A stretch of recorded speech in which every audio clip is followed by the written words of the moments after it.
Go ahead. Our mission, Helping Parents Heal, is a nonprofit organization dedicated to assisting parents whose children have passed.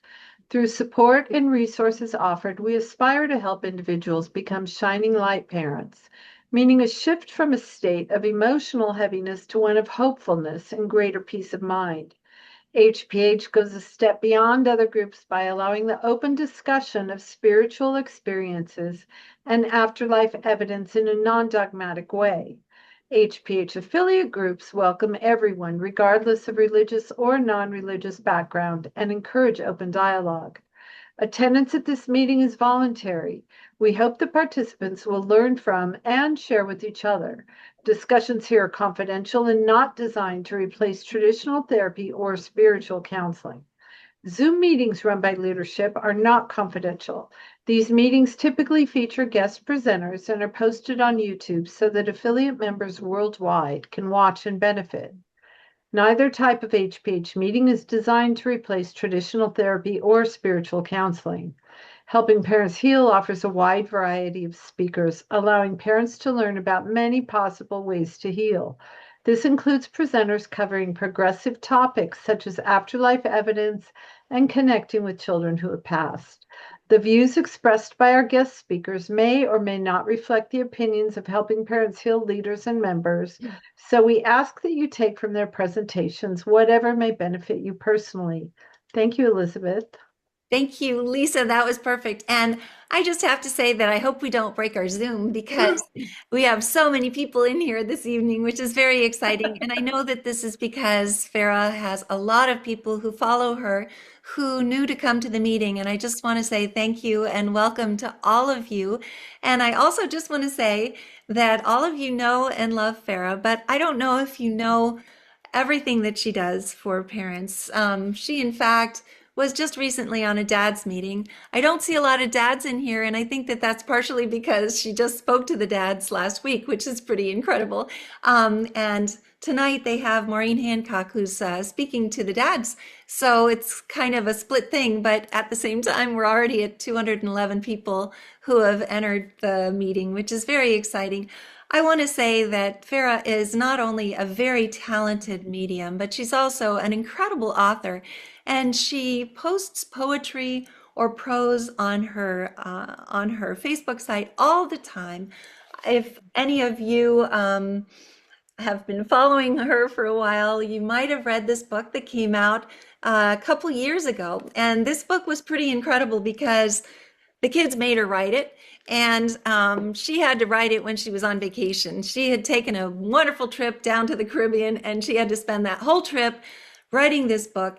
And what was really fabulous about that whole experience is that she spent her whole time writing this book, but then at the very end, the cost of the trip was covered when she finished the book by the amount that she won at the casino that night. So it was exactly the same amount as what she spent on the trip. So anyway, I also just want to say that Farah is incredible. She actually is always donating her time. And there's a group of parents up in Vancouver Island in Canada, and they are having a smaller conference this summer as well, actually in September, I believe. And Farah is flying up there to be in person with these parents in Vancouver, and she helps wherever she can. Obviously, she's doing this free of charge. She not obviously, but she's doing this free of charge, and she does this kind of thing all the time, as does Lisa. I want to just thank all of our providers. We have some of the most incredible people. I see Mark is on here as well, Mark Ireland.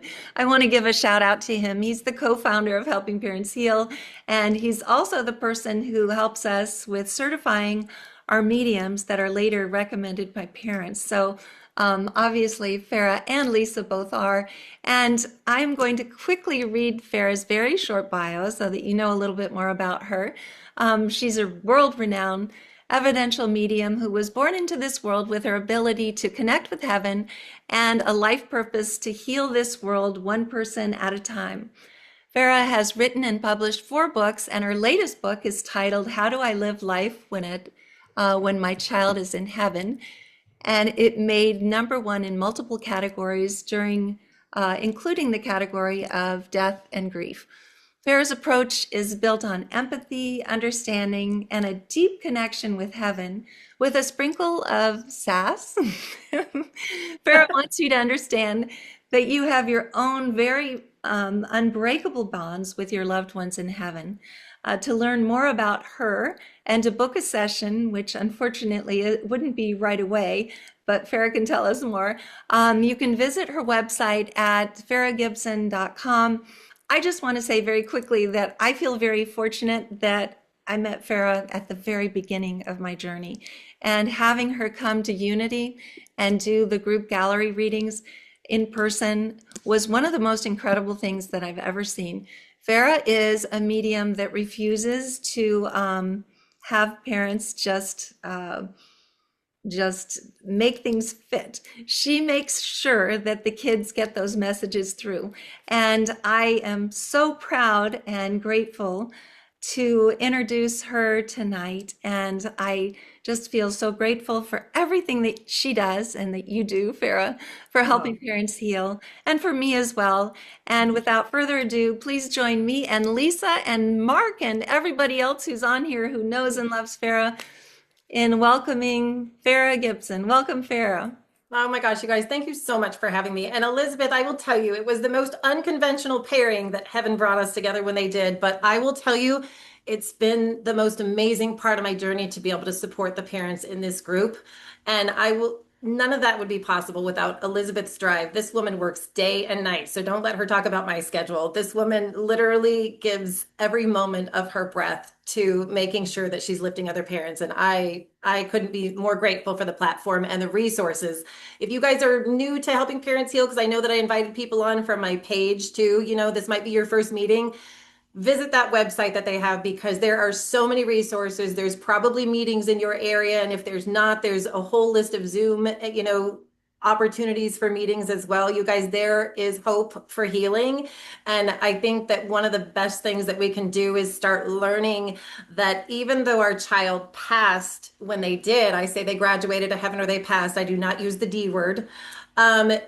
You can form an understanding within yourself of this unbreakable bond, because it doesn't always require a medium to hear your children, and it doesn't require a medium to tell you what they're saying. And you definitely don't need a medium in order to get a message to your child.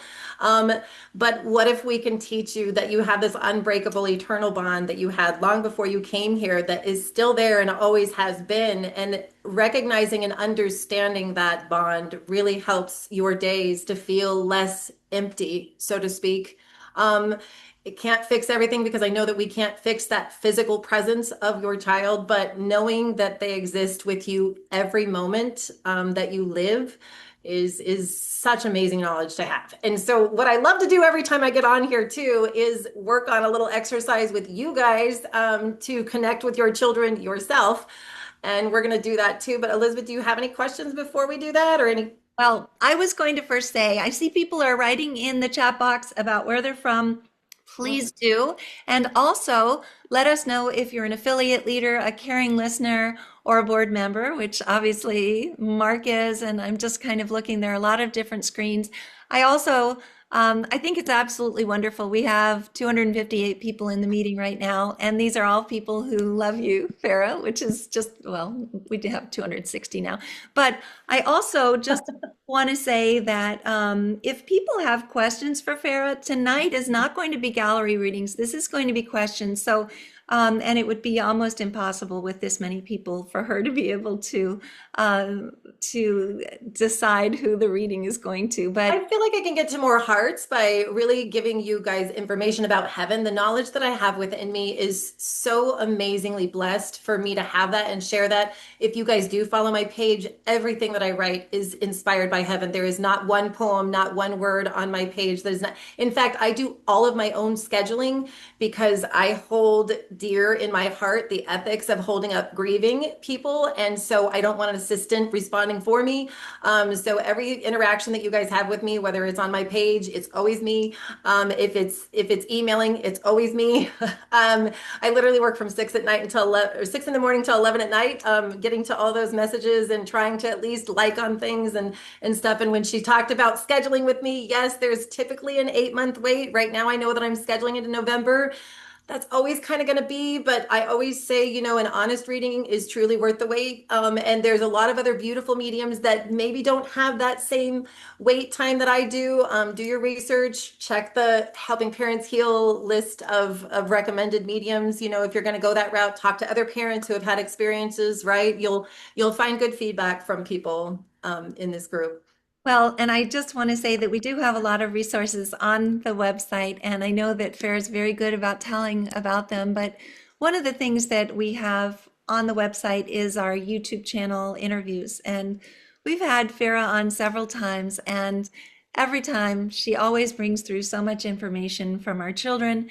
And I think that the most important thing that you take away from this meeting is that our kids in spirit are still right here.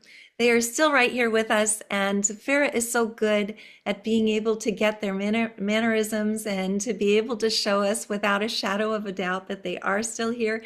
In fact, sometimes I get a little nervous when she's doing these things in person at the conference, I for don't come instance, with much of a because filter, so I she might get a says PG-13 rating at times from Elizabeth. she says exactly what these kids are saying. And obviously, these kids have a different type of language than we do, but it's always so refreshing. And And I absolutely I enjoy love it. sharing their language. Don't you get me wrong. Like it's fun. I'm honestly, if I'm bringing through a young child or a baby or something, the F bombs are not going to fly typically, right? But if I'm bringing through teenage boys or girls, sometimes the Fs will fly, and I am all for letting them fly and just bringing them through in their authentic, personalities and not filtering that. The one thing about Farah is I didn't come with a filter. I'm blessed for that. I don't have that human filter that filters out my knowledge of heaven. I don't have that filter that, maybe filters what I shouldn't say in moments. I'm also the most honest person that you'll ever come into contact with. If you if you need me to cover for something and tell a fib about it, it's probably not me that you want to go to.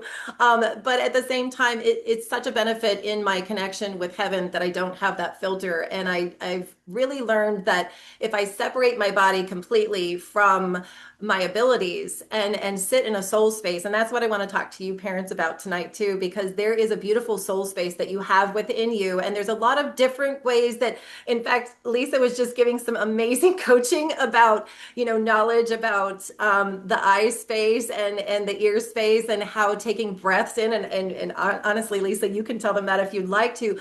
And I love the tools that she had to share with that. I really, really do, because they're not tools that I use, but what if they work for you? And so everybody's going to give you different tools to use, and you're going to fill up your toolbox however you can with whatever tools seem to resonate with you, and then wrench on your abilities yourself with each tool that you're given. So you might find that there's a lot of tools out there that, have you focus on your heart rate or have you focus on your breathing and all of those things.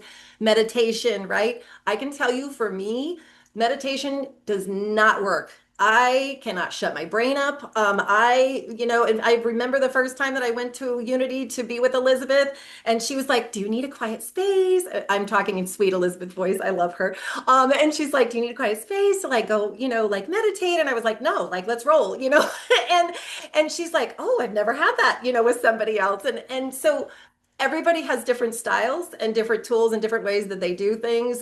Mine is just a put me in, coach, let's roll. Let's see what happens. I can't come in with a game plan because I don't know what's going to happen. I just kind of leave that up to heaven. And it's pretty awesome. It is pretty awesome. And I don't see a lot of questions, although I see that Debbie just put a question in the chat box, which is great because I've been looking for questions. Let's see. When a person passes and they were struggling with, say, addiction, do they go to a place within heaven to recover, I to would be supported love when they to answer arrive that. due to this? So yes, I know that you have great answer for that. So Let please me go just say that all of this is in this book, every single bit of soul planning and what's behind a life. And I want to help you find the beautiful within every terrible. That is my goal. So when it comes to a child who had an addiction journey, we're going to back up for just a moment and I'm going to take you out of human shoes back to soul planning first. Every one of us existed in heaven long before we ever came into these bodies. And our driver or soul within this body, because this body is kind of like a car and my spirit is the driver, our drivers all existed in heaven long before we ever came here. We came with a sole purpose of growth. And a lot of you will go, okay, you've heard the things like we're learning, we're growing, we're navigating, and our souls are evolving, you know. And then when I wrote this book, that was the one question that I posed to heaven that I was going to have to get put into perspective in a way that I could understand it best, to explain it best, because everybody kept saying, well, if heaven's so perfect, then why do we come here? What do we need to grow for? Why are we growing? Why do we even need to grow? And the truth is, you don't need anything in heaven. So that's one. Um, but I believe that we are all made in the same beautiful light. I'm going to use the word God. You can exchange that word for anything that you'd like. And I feel like within our drivers are made of God's light or universe's light, or however you want to pose that. Please, please know I'm so respectful of everyone's faith and beliefs. And as we're created in that light, we're created in very different levels of light. Angels are some of the highest levels of light. I'm not going to go through the whole hierarchy of heaven with this, but we have the ability to grow our light level to be more like source or more like God. And the way that we do that is we come to this earthly school, there's the why, so that we can navigate hard things and we can grow through them and grow others on our journey. So as I sit in heaven, I write a soul plan. And I write a soul plan with intentions for my growth. And here's the kicker. You're not bigger than my growth plan, and I'm not bigger than yours. We're meant to be a part of it. We sit in the soul circle with our family and friends and everybody who's going to join us in this dynamic. And we come up with a plan of like how I'm going to support you and how you're going to support me. So we write imperfections that we're going to navigate through, because how are we going to navigate through hard if we don't write the hard? And you can probably think of the people in your circle who signed up to be the villain. They're the gift that keeps on giving. They're the constant struggle. They're doing their job, folks. That's what they signed up for. But when somebody writes an addiction, and that's why I needed to back up, when your child writes in that soul circle, they're going to travel an addiction journey. Some of the strongest spirits who are evolved in this world will write the most difficult journeys. And so when your child sat in heaven with you in that soul circle and said, I've got one, and you're like, what do you got? You know what? I'm going that addiction route. I'm going to go for it. They're saying that it's going to be tough. I'm going to gain so much beauty and so much strength within that. And they're also telling me that I'm going to grow you in the most profound ways ever as you navigate my addiction. So I'm going to bless you with that too. And so game on, here we come to Earth. And they are navigating one of the hardest soul plans that there is, and that's addiction. It is not easy. Not only is it not easy for them on a human level, now we're in human shoes, this sucks. It absolutely sucks because we're now saying ugly things to our child because we're trying tough love, we're trying good love, we're trying nurturing, we're trying to enable, we've tried everything we possibly can. We tried rehab. They don't want to go to rehab. They go to rehab. They don't stay in rehab. This earthly thing is so, so tough. But there's beautiful growth for each of you in that as you learned unconditional love navigating that addiction. How amazing are you and how amazing are they for walking that addiction in those shoes to bless you and themselves with strength? Here's the other kicker. Let's say they pass or graduate to heaven from that addiction. How amazing are they that they grew so quickly because they didn't take the easy road in life. They took a hard path and their soul evolved to that growth level so quickly that they graduated first. Now there's you. Now there's you, a parent standing in shoes with a child in heaven that passed from addiction. How much growth do you think stands in that moment? It's immense. You are all of you parents, even if we didn't do the addiction route, just so you know, any parent standing in the shoes above a child who has passed before them is so profoundly amazing and beautiful. And not every soul can handle that journey. I can tell you that right now. Some of them are going, no, no, no, I'm just going to go the easy route. My family's going to be perfect. I'm not going to lose anybody until like everything's going to be perfect. And then there's those of you who are going, you know what? I'm going for all of it. So just remember that you are a spiritual BA. I'm not going to say it. I'm going to try not to cuss. but you are absolutely amazing for that. And if you look back on those moments that your child gave you, look for the growth, look for the unconditional love. Look for the moments that you gave them the most terrible words, because I always tell my kids, look, if I didn't care about you, I'd let you be anything you want. Because I care about you, I am on your. The reason that you say those things to your kids when they're going through those struggles is not because you don't care. It's because you love them. When they get to heaven and they graduate, and let me tell you, you're not bigger than their blueprint. You could not have stopped their graduation day to heaven. There are no what ifs, no could haves, no should haves in this universe that could put you above their soul plan. And you're just meant to be a part of it, and you are.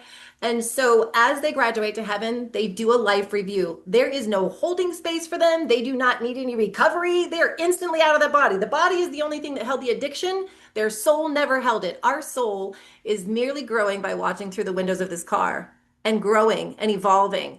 But we are not bound to what this car goes through. No matter if it's illness, addiction, tragedy passings, no matter what it is, we do not take our passing, pain, or blah, anything else, any other negative word, over to heaven with you.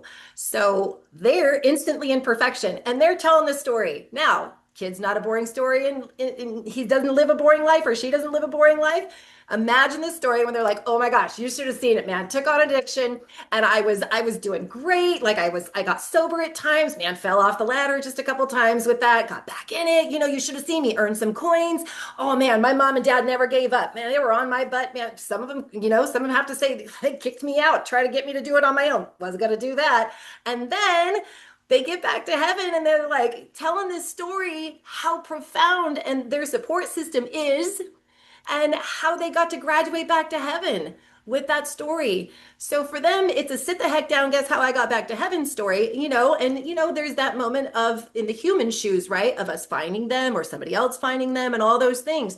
Those human things are very human. And those are the moments that you're walking through and holding pain with.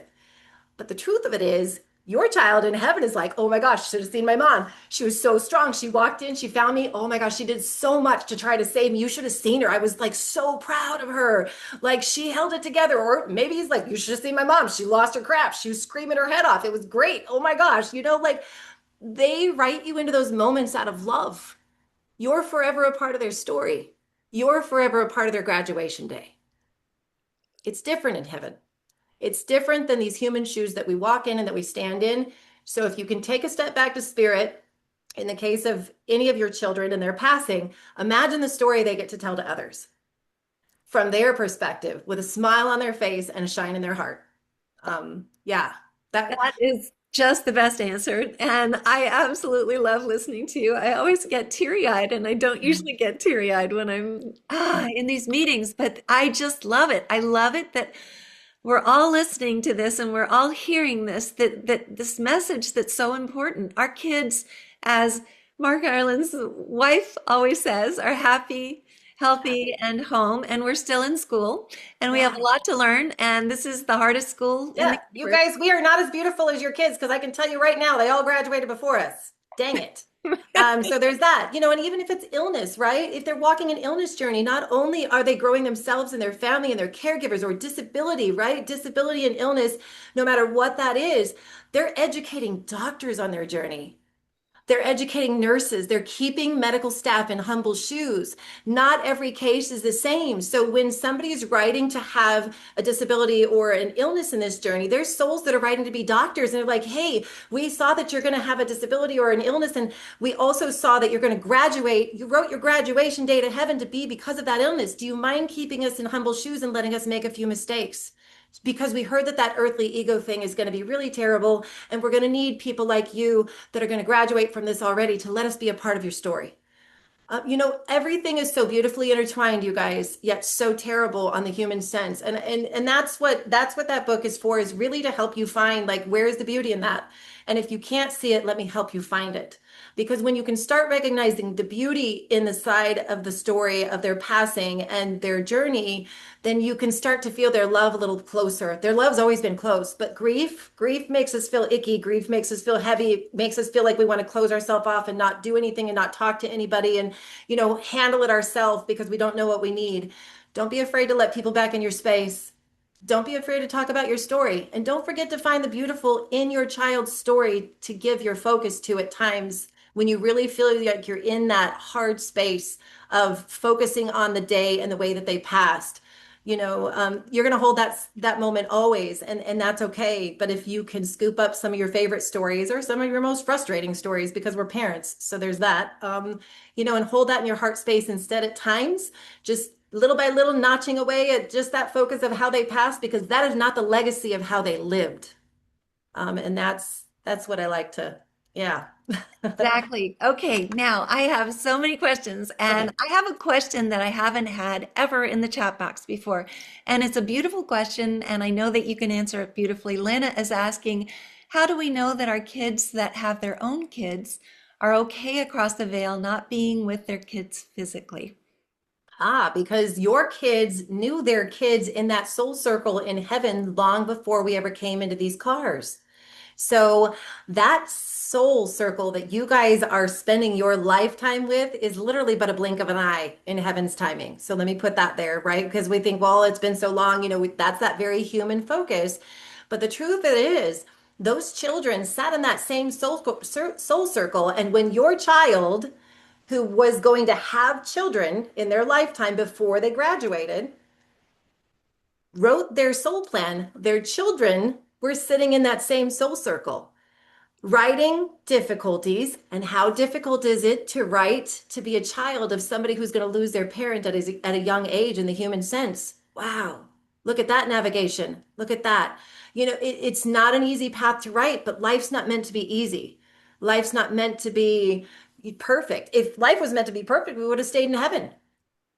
The people with the souls with the most intention for growth are going to write the most terrible stories that on the human level, it's funny because people ask me all the time, like, Farah, how do you do this? Like, I will walk through some stuff, you guys, that would make a billy goat puke when I'm doing some of these readings, and I'm like, whoa, and if it makes me go, whoa, right? But then I have to take a step back to spirit and go, wow, if I didn't know the heavenly side of it, this would be defeating for me. There's no way I could carry what I carry every day. I do 4 readings a day, working 12-day stretches. And there is no way that I could carry that weight of this world if I didn't have the heavenly knowledge behind what it is that I get to share. And that was really my biggest thing. You guys, I grew up in a good old boy cloth. I grew up in my single dad, hunting and fishing and doing all those things. I lived in the good old boy cloth my whole life, which is why I also have the vocabulary of the good old boy cloth. Um, and I really posed it, I started realizing my abilities in my teens, and I was like, look, if you want me to share this, you got to give me the knowledge that goes with it. And I'm not sharing it until you do. And until I got that understanding of how to put things into perspective for people and not just hand validations to people, I had the validations, I had the specifics, I had all those things. But what I didn't have was the knowledge behind it. And so I was like, if I'm meant to share this, then you have to give me the knowledge behind it. And, I think that my life was meant to evolve the way that it did. I was meant to go through all the terrible things that I did. Those were my wax on, wax off moments, like Karate Kid, getting ready for the big fight, and learning how to do karate in that movie. And I have been through a lot in my life, a lot of abuse, a lot of terrible things, but I wouldn't change one moment of it, because everything that I've ever been through has helped me to relate to the people that I was going to help. It's also given me the strength to stand on my own 2 feet and go, look, I don't care what you think about my abilities. If you don't agree with them, that's great. You don't have to. I will never try to challenge anyone's faith or beliefs. I will absolutely be so respectful of everybody. But just because we don't share the same beliefs doesn't mean I have to conform. And so I won't conform the information that I know to fit in a box. And that's really always been important to me too. So yeah, there's that. Well, and you all will be able to read about Farah's life in this book. A lot of people have been asking Farah to pick this back up and show it. I don't think you can see it when I'm doing this, I but have it's it. available on Amazon.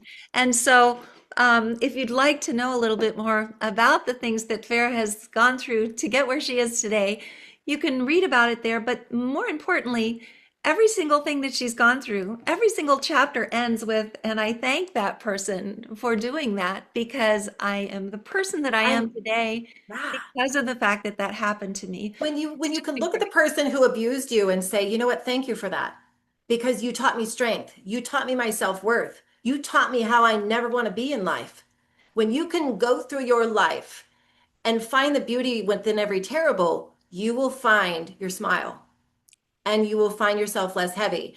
And so it's really what I've had to do literally since I was a little girl. There's only like maybe 3 stories in that are in there, but they're so profound that they put some of my life into perspective. But I can tell you that I lived that for a lot of years. And those just small stories that, and you guys, that book's got honest stories. If you've read it, you know what I'm talking about. And if you haven't read it, you'll understand.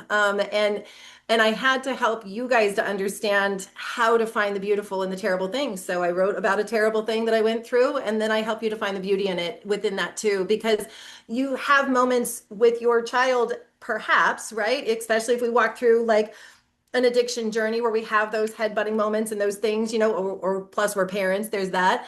But if I can help you to find the beautiful in even those moments that you shared with your kids, so that you're not holding so much like, man, I should have done that differently, or they could have done that differently and we didn't get to talk about it, those moments are meant to be. And when you find out that those moments are meant to be, it's easier to navigate with love.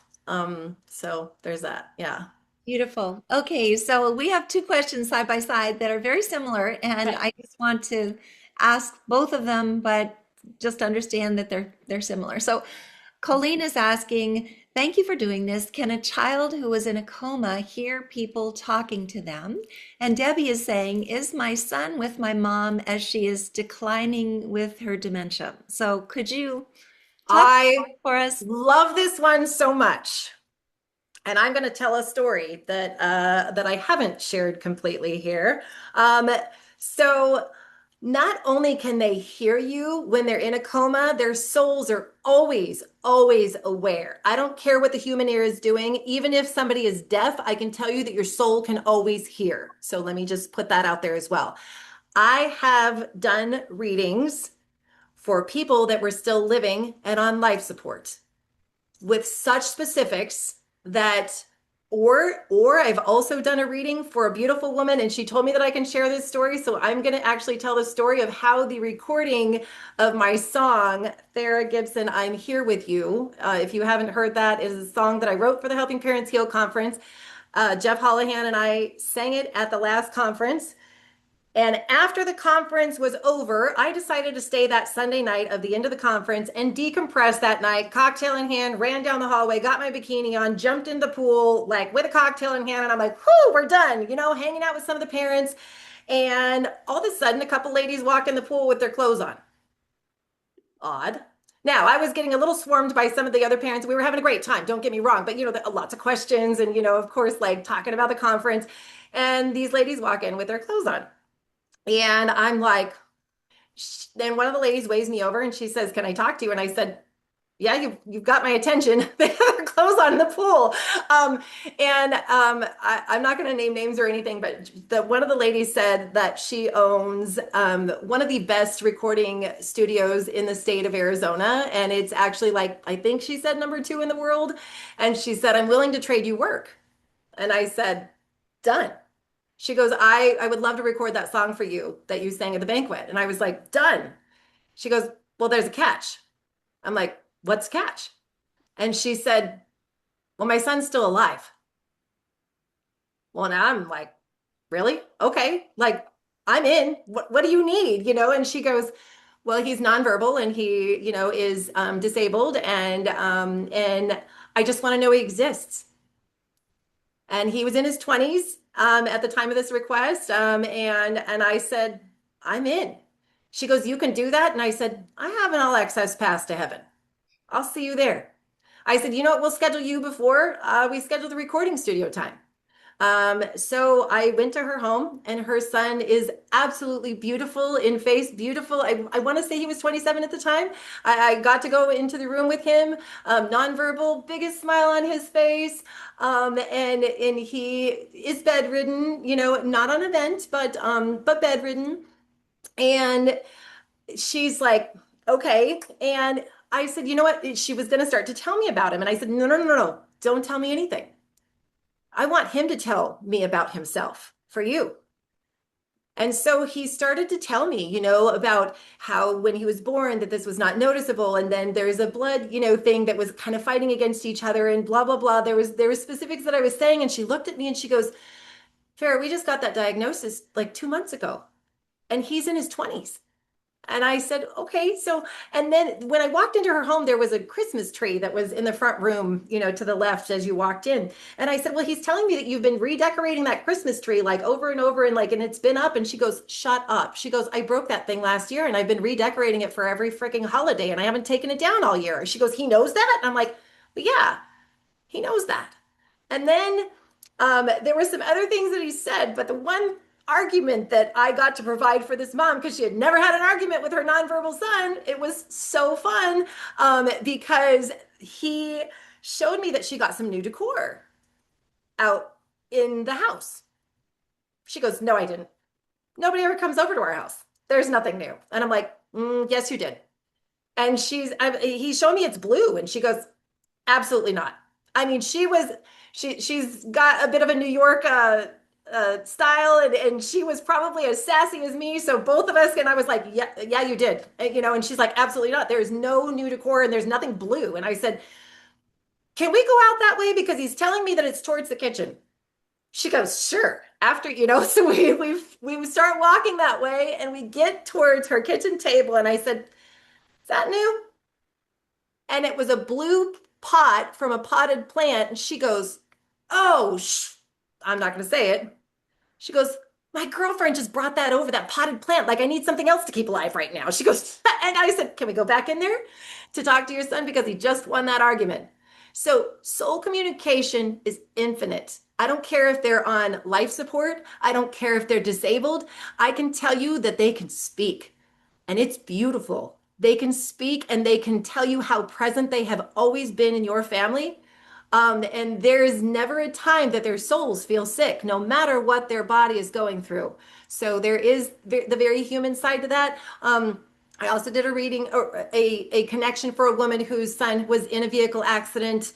For the 7 days that he was on life support, I was connecting with her son while he was on a vent. He was only 8 years old. He was telling me that they had brought his Cars there from the Cars movie, like the cartoon. Yeah, is it Cars? With like, but I said, but you brought Lightning McQueen, but you didn't bring Mater. And we were on the phone, and she goes, "Oh my gosh, I did. I brought Lightning McQueen and blah blah blah, but I didn't bring Mater." And but it's her son who was completely having a brain bleed from this accident that he did transition from, but he was giving his presence to that mom while he was on that vent to let her know, mommy, I'm at your side and I see that you're with me. And I see that you brought my little cars, but you didn't bring Mater. And I said, listen, do not run home and get Mater right now. That's not the point. It's just a fact that he's giving me that Mater's not there, right? I said, aren't you glad you forgot Mater? Because he can point it out. So you guys, they're never in a place of need when they're in that space. And same with dementia, you guys, dementia, Alzheimer's, very, very much the same.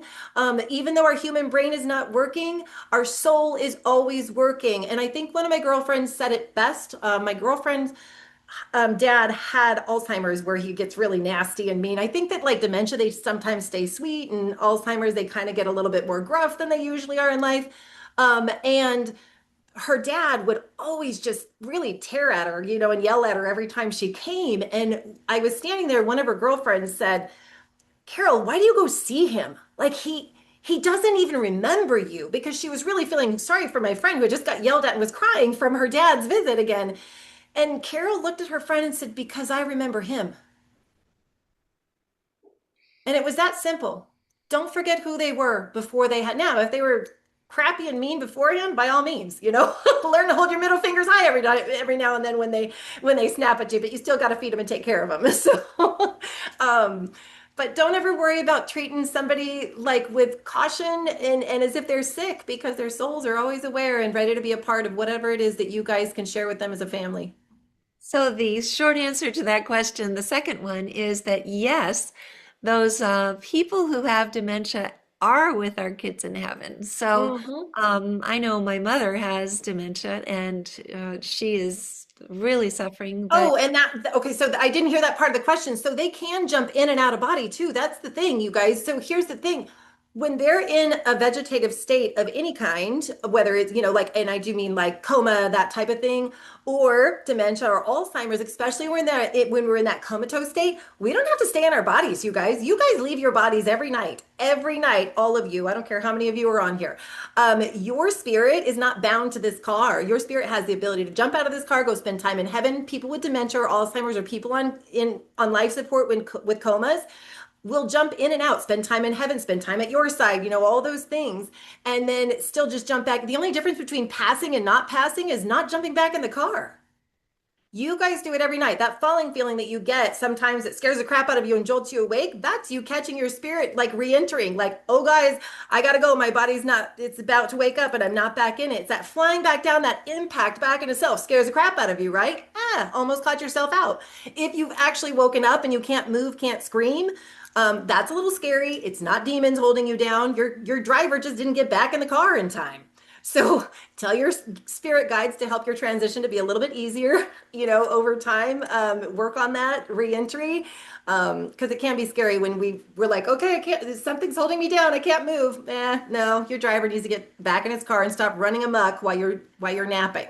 So there's that. Well, I know that my daughter frequently has that night paralysis, and it's something that scares her, but I think that she's learned how to control that. I But was she gonna say she goes could fix that. astral traveling and then she gets back. She doesn't mean to.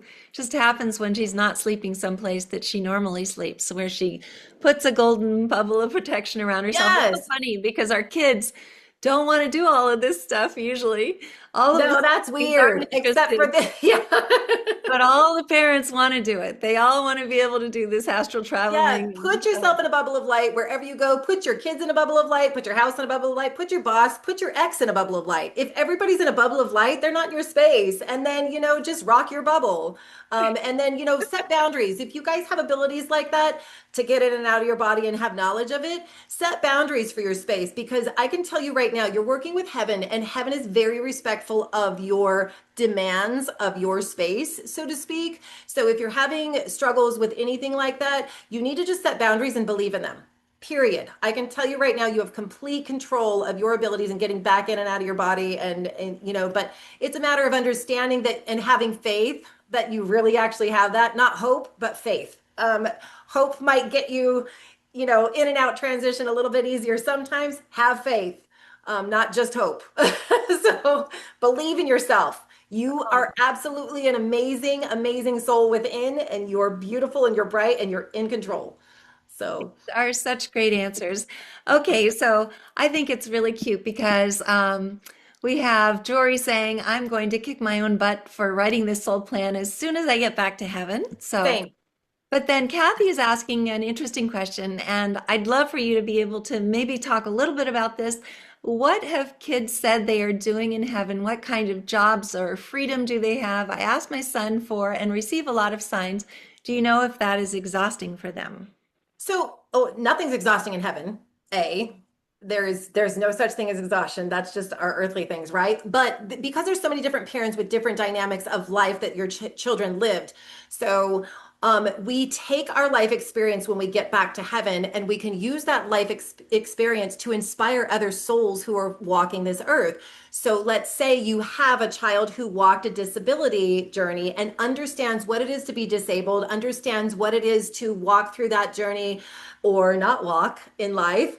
But they can be an inspiration in the ear for new parents of children with disabilities and inspire their thoughts of what they should do next or which way they should turn to help their child. They can inspire doctors because they understand the journey that they went through and the need that they had for those doctors to help them. So now they can, that little thought that pops into a doctor's head, like, you know what, this isn't what I'd usually try, but I'm going to go ahead and try this. That's those souls who have walked in those shoes.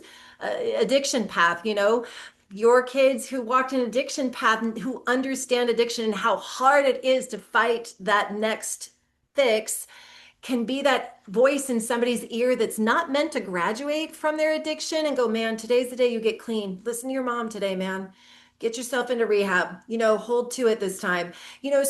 So they will absolutely love and inspire and nurture us. So that because there's so many different dynamics that could be, but they have jobs to help others here to reach their growth. And other than that, they are running amok, doing whatever they want. They can manifest anything in a moment. They can still enjoy, like different, whether it's outdoors that they loved or, I mean, we can fly in heaven, you guys. Like, what's better than that? We don't have to walk everywhere. Who doesn't want to just fly? And, you know, I love, love, love that, like Elizabeth's son transitioned on Mount Everest trying to get to the top. You think that kid hasn't blinked himself to the top of Mount Everest 1,000 times since then, whenever he wants, inspiring those other boys that are on that trek, going, go ahead, man, you got this. Keep going, don't give up. Inspiration. They turn into inspiration for others, and so that's their job, to inspire and to lift and to love and to also enjoy themselves too, because they've already done it. So That is so beautiful. And Gertie is saying, and this is so beautiful. I love this question. She says, "So does losing your child give you a huge light boost?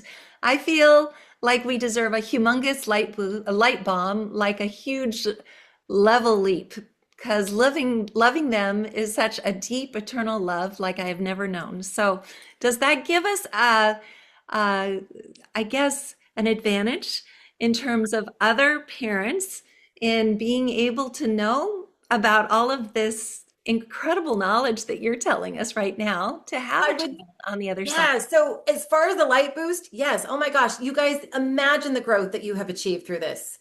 Holy crap.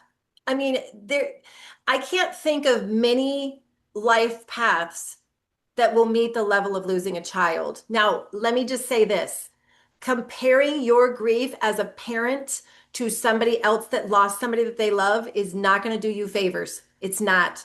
Try not to put yourself above somebody in that grief process. Just understand that each of you have somebody that you love in heaven, and nobody's dynamic is any more or less important than anybody else's. But losing a child in the physical sense is not the natural way of human progression. It is not. And that is one of the hardest journeys to navigate. And you guys are all amazing for that. So yes, your light level is freaking amazing, but again, I try not to compare, because every soul has an individual plan, and having that individual plan that they have is just as important to them, because ego doesn't exist in heaven. So we don't compare in heaven. But you guys are, yeah, like as far as the growth achieved, light bomb doesn't even come close to it. I mean, we're hearing the word bunker busters lately. I would say maybe that. So, Well, I wanted to ask that question because we are all shining light parents. And I think that that's something that's really important to understand. The light of our kids shines through us, no matter who it is that we have in heaven. They shine through us and they make us brighter and happier and more beautiful to everyone around if we understand that they are happy, healthy, and home. And if we don't, it's very hard. It's a hard journey, but boy, oh boy, it's just harder to navigate for sure. I mean, I love, love, love that each of you parents is open to hope. You're open to hope that your children carry on. That is the first step in, I wouldn't say making your grief easy. Nothing is going to make it easy, but finding hope and understanding will make it easier to navigate. Rather than feeling so defeated every moment by your days. And that's important. So, yeah. Um, beautiful. do you have other questions or? Yes, I have a ton of questions, Oh, but okay. we won't be able to get to all of them. But I do want to ask one that a lot of people have been asking, which is I just want to know about the babies, especially sudden infant death. I would have never written that for her. So maybe if you could just tell about these beautiful souls that come in. I have one So myself. there is every single bit of this in here, just so you guys know. It started with babies in this book. It starts with babies born, miscarriages, abortions, babies born sleeping. I covered every hard subject, just so you know. But when a baby, so we're going to back up because I've already kind of talked about like how we sit in that soul circle and how we have that family dynamic that's there, right? Those babies are in that circle too. Those babies are infinite, beautiful. Now, here's the thing. It's really hard to separate our mind from spirit. Our spirits have this beautiful, like eternal appearance in heaven long before we ever jump into these cars, right? So you have this evolved spirit that's jumping into this baby body. they're not babies in heaven. They don't have to be, right? That we're babies in the human form. But you ever see a baby and you go, gosh, that's like an old soul in a little body. Ah, truth in that. It's an eternal soul that just jumped into that little teeny tiny baby body. And why do they scream a lot? I say it's frustrating to be out of heaven and not in, like, wow, I was just so involved and in control of everything. Now I have to wait for this. Um, but when it comes to a baby who transitions, whether it's miscarriage, those babies or the souls who are planning to be your baby come into that soul circle and they say, I've got one for you.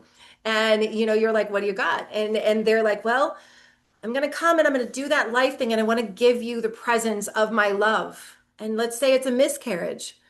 And the baby says in that point, but I don't want to stay for that whole earthly thing. I don't want to stay for a long time. I just want to come to bless you with more love and strength than you ever knew you could hold in your journey. And you're going to feel my presence and you're going to know that I'm there and I'm going to be the hardest thing that you lose, they say in that human sense. Or there's those babies that have sudden infant SIDS, right? Sudden infant, I don't like to use the D word. We're going to change it to SIPS, sudden infant passing syndrome.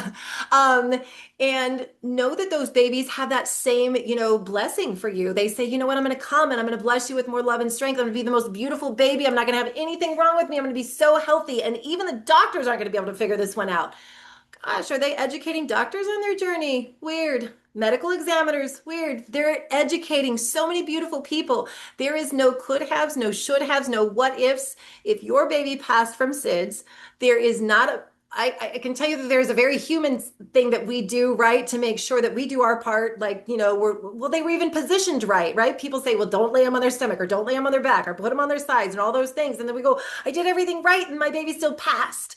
I even had a contraption that held him in the right space. I can tell you that there's nothing in the universe that you could have done to change that baby's passing in that moment because their life plan was to bless you with unconditional love and strength. And they've done that. They don't ever leave your soul circle. They're still part of your team in heaven, always part of your family. They very much exist. And can they communicate? Absolutely. I can tell you that communication with a baby is no different than me connecting with somebody who had an entire lifetime of experience because they may not be able to validate a lot of their life. Maybe they didn't have any. Maybe they were born sleeping, right? But they can still, even if they're born sleeping, tell me like who held them, how many people were in the room, some of those things. I try to challenge them to give me more information. Like, did mommy get a hold of you? Did mommy not get a hold of you? Because I've done readings for people in another country. I won't name it. But even more recently, this is in the last couple of years, when she had her baby and it didn't take a breath, it was not considered life. And they immediately took her baby and cremated it and never let her have the ashes or hold her baby or even see it. And so I love that we here have the experience, but that was something new for me. I'm like, wait, I don't even get to see the baby, when I'm doing that reading. But that baby still much gets to see her. And so to validate that baby's presence in mommy's life was so important for me because that mommy just knew that she had this beautiful baby that she never got to see or hold. And it was nice for her to know that the baby still sees her and still holds her in love. So, Oh, beautiful. Oh, yeah. Farah, these are all such wonderful and validating answers. And I feel so good for everyone who's on here that they're able to hear this because this is very important information.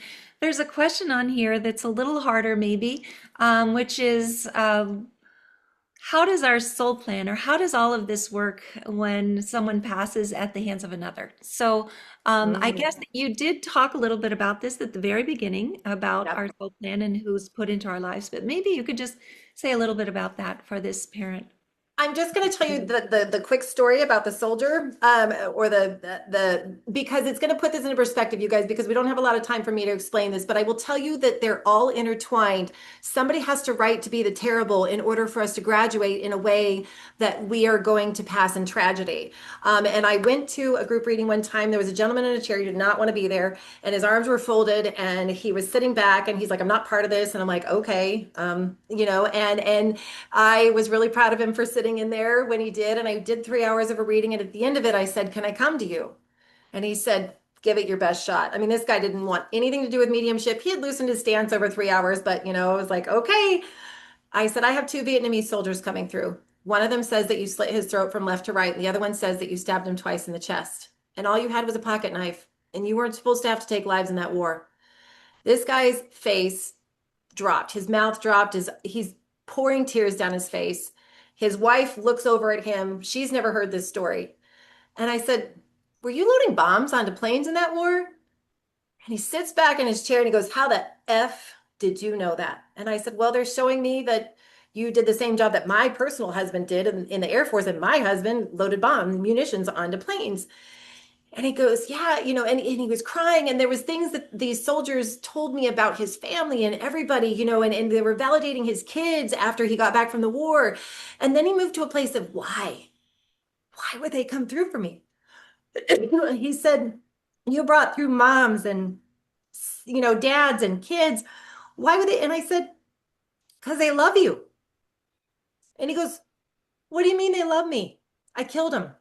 I got to get water. Sorry. And as he said those words, I said, "But remember the things about soul plans that I told you, right? That somebody has to write to meet you there, that somebody has to be the villain, that somebody has to be this and somebody has to be that." I said, "You wrote a soul plan and you wrote that you were going to join the United States military in your journey. You also wrote that you were going to join that Vietnam conflict that a lot of other souls were writing about in that time frame. And in your soul plan, you wrote, 'I'm going to be the hero for the United States of America in the Vietnam War.' How are you going to be a hero in that war if nobody wrote to meet you there?" Those men were also in heaven at the same time. Those men stood in heaven with their soul plans and they wrote that they were going to be in Vietnam in their lifetime, that that's where they were going to live and they were going to love their country and that they were going to sign up for the Vietnamese military. They were also going to join that Vietnam conflict and they were going to graduate to heaven or pass as heroes for their country when they went back to heaven. How were they going to graduate to heaven if you didn't write to meet them there and hold the burden that you would have to carry for the rest of your life for taking theirs? Those men have been in heaven loving you and your family from the millisecond that you took their life, and they have loved you and watched over your kids and lifted you. And so I like to let you know that everything is intertwined. That is better because when we're talking about kids, it's easier for me to tell that story right now because I know as parents in the human sense. But that story that I just told is in this book, and more perspective on understanding what's behind that is in this book. But I know that we're getting close to time, so I wasn't going to have time to explain the whole soul plan thing there. So, Well, that was an incredible explanation. And again, yes, that story is one of the stories in this book. And so if you all want to learn more about Farah, although I think that a lot of you already know a lot about Farah, then please look on Amazon. It's such a great book, and she goes through every single method of transition. Actually, don't you in the book? So you when tell. I was asked to write that book by heaven, it really was a direct ask from heaven, and I knew with that request, I actually used an F-bomb in my car in that moment because I was like, "Oh, you got to be kidding me," because I knew that I was going to have to cover it all, which is why I wasn't afraid to say the word abortion, or I wasn't afraid. I couldn't be afraid to say suicide. I couldn't be afraid to say addiction. I covered every type of transition in that book and the beautiful understanding behind it to help you to understand the beautiful within the terrible. And that's yeah. Well, and I just want to say that I appreciate you being on here so much, Farah. It's always such a pleasure to be able to hear the answers that you give to these questions. And I do feel like this is something that's more beneficial in many ways than a gallery reading, just because of the fact that you get to everyone. Everyone's Yeah, you able guys, with so to. many people on here, I think it's just more of a benefit for me to talk about heaven and give understanding to these questions that your heart holds rather than everybody. Of course, everybody would be pleading for their kids to come through. And the truth is, they would all be here. But if I only got to four people out of this many, we'd have a lot of broken hearts. So for these moments, I just love to get on here and answer those things that you're holding in your heart because I was blessed to give that information. And if anything I've said today does not resonate with you, throw it out the window, please. I do not ask to shove my information down your throat. You take what resonates with you and throw the rest out the window. So, That's a beautiful way to speak. Yes, take whatever resonates and leave the rest behind. And that's what we say in Helping Parents Heal as well. But I want to thank also Lisa because she's done a fabulous job of letting people in. I think we got up to almost 300 tonight. So, Wait, before we go though, can Lisa yeah, tell the thing about the yeah, information that you found out, that Lisa, would that be was wonderful. So, I don't know if you can unmute and tell us a little bit about that information. Thank you, Farah. Well, everyone, you can actually go to the YouTube video where I described it at Unity of Phoenix last Sunday. Just real briefly, I had an accident and I broke my orbital bone and had to have emergency plastic surgery from a trauma surgeon.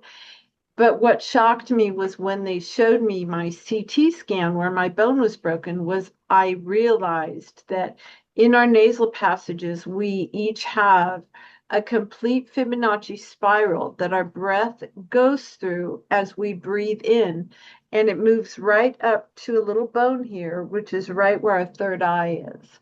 And I was seeing this just as plugging ourselves in. So when Elizabeth and myself and Farah and so many others tell you, if you can do nothing else, just simply breathe. Even I myself didn't understand the dramatic effect that that breath has. It truly does connect us to everything with that sacred geometry that it goes through. We don't have to do a thing. The breath does it all on its own. And that's the same breath that all of our children breathe. So thank you for inviting me to share that again, Farah. And Thank thank you. you, I'm sorry we Elizabeth. ran out of more time, but yes, thank you guys so much. You guys check out that video from her because I love that what she said makes sense. And like I said, look for your tools that work. So Yes, and again, meditation is fabulous, but Farah never meditates. It's pretty amazing. So all of us have different tools, different ways of being able to connect with our loved ones in spirit. And whatever works for you, you should use it as much as possible. Thank you so much for coming, Farah. We always ask everyone on here to unmute and say thank you and good evening. So please go ahead and Thank you, Farah. Thank you, Thank you, Mwah. Farah. Farah. Love Thank you. you guys you. are Thank Thank you amazing. so Have a Thank you, much. Farah. you, good Farah. evening. You're the Love Love best, you. you. So Farah. Thank much. you, Love you, everyone. Thank you Farah. so Thank Thank much. you. you So for much. coming, Thank you you, guys. Farah. Thank you. Thanks, Thank Thank you, Farah. You you. Farah. rock. Thank That was you. You. wonderful. Thank Farah. you. Thank you. Thank you.